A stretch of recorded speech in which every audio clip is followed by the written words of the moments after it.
திருப்பூரை சேர்ந்த திமுக பிரமுகர் கந்துவட்டி கொடுமை செய்வதாக கூறி பாதிக்கப்பட்ட நபர் காவல் ஆணையர் அலுவலகத்தில் புகார் மனு அளித்தார்.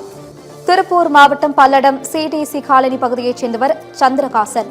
இவர் திருப்பூர் பென்னி காம்பவுண்ட் பகுதியைச் சேர்ந்த திமுக பிரமுகர் மகாதேவன் என்பவரிடம் 6,25,000 ரூபாய் கடனாக பெற்றுள்ளார்.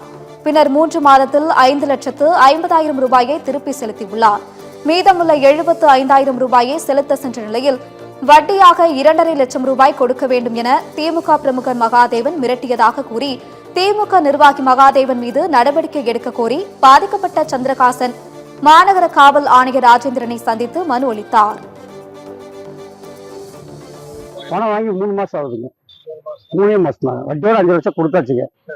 இன்னும் நான் தர வேண்டி 75,000 தரணும். அவர் 2.5 லட்சம் கேட்கறாங்க. எங்களால கொடுக்க முடியல, குடும்ப சூழ்நிலை அதனால முடியலங்கய்யா. இவருடைய செக்லிப்பு ஏன்னா இல்லாம என்னுடைய ஒரிஜினல் ஆவணத்தை அவரே எடுத்துக்கிட்டாருங்க.